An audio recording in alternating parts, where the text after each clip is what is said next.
Now our real intent when incorporating this is to get the main mix as fluffy as it can be. So what we're going to do is we're going to start off with half of the egg whites, and we're just going to put that in as easily as we can without trying to smush it down. See, I'm trying to get everything from the sides. Scrape the side of the bowl, make sure you get it all moistened. Moistening this is going to help it out a lot when it goes into the pan. But really you want to get this as mixed in as you can before you fold in the rest of the egg whites. So this is going to be a little bit thicker than the final product, but getting it all moistened is really the key. Alright, see how that's quite a bit thinner now? Okay. And then we take our second half of the whites, put that in. Now this is where you want to be a little bit more gentle with the spooning. You want to go around and up and over and fold it in rather than mixing so much. And this can take a little bit of time, as you can see, but it is still getting thinner.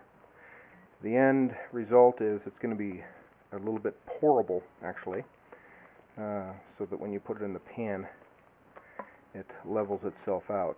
But you can see how I'm folding it over itself.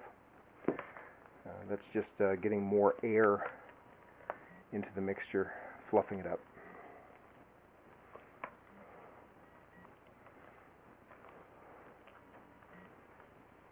Fold it over the top of itself. Just continue to do that for a while. More and more air, as fluffy as you can get it. You may be able to use a whisk when you do this,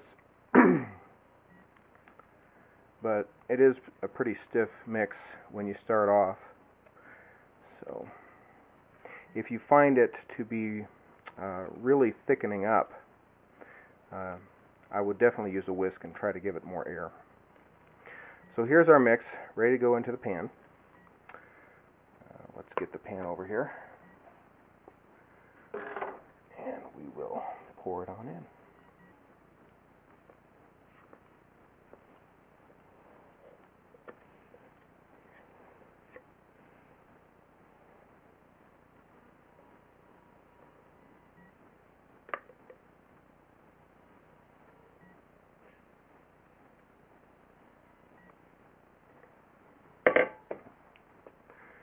Alright, and then slowly let it kind of work itself down. You know, spread it around, but then let it kind of mold itself into its own shape.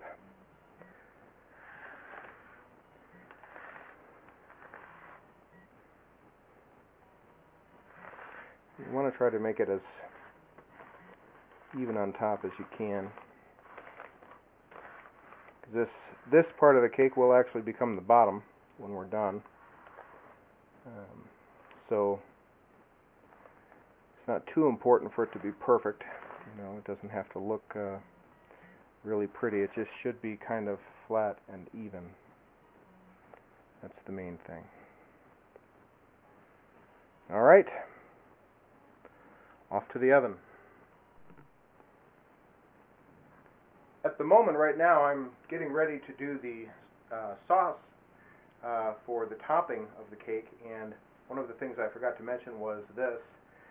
This is just a juicer for the lemons, so that you can get the half a cup of lemon juice that you need for the topping. So I will prep all this, and once I'm ready, we'll get it cooking, and I'll see you in a moment.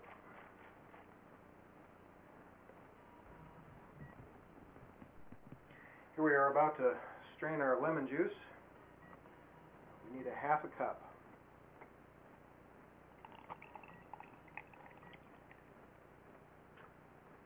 that go for a while. Fill it up. That's the juice of 2 lemons. I'm going to have to push it through. So, give me a moment and we'll be ready to start mixing things together. Here we are making the sauce for the top of our cake.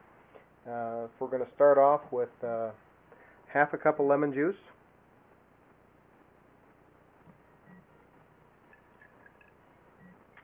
And then we're going to go ahead and add a half a cup of ouzo liqueur to add some opa for us. Opa! Then we have our lemon zest. And the mixture of the lemon zest and the ouzo is going to make the flavor punch out at you. And then one of the things that I like to vary from the recipe in the book is the recipe calls for a full cup of sugar. I like to put in about a little over 1/3 of a cup of sugar and then go ahead and do the rest with some honey. Hold on just a moment. I need to find a spatula just a moment. Alright, I'm back. I've got the honey and a little spatula here. I'll clean it up. Get the honey in the sauce. And we will bring it to a boil. One thing you really have to do with sauces like this, sauces with sugar, is make sure that you watch them constantly. If they get too hot, they can come to a boil rapidly and boil over. So you want to be very careful.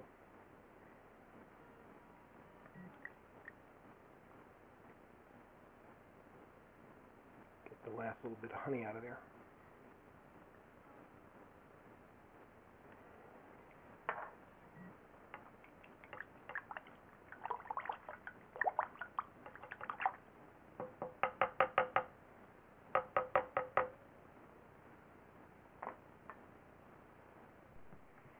Right here we've gotten to a stage where the sugar has begun to boil along with the moisture from the lemon juice, and the ouzo is thinning out, the alcohol is burning off, but all of the flavors, the licorice anise flavors, those are remaining and intermingling with the lemon zest to bring out a very, very strong lemony flavor.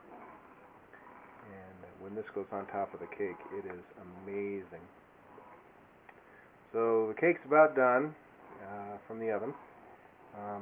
Once both of these cool, I'll go ahead and spoon the topping on top of the cake and let it soak in. And I'll be back when I'm ready to do that. Talk to you soon. Here we are back up in the kitchen, and cake is done. Buzzer just went off. I just turned it off. And here we go. You can see the beautiful color right there. There's that beautiful cake. See how it rose like that? That is going to be good.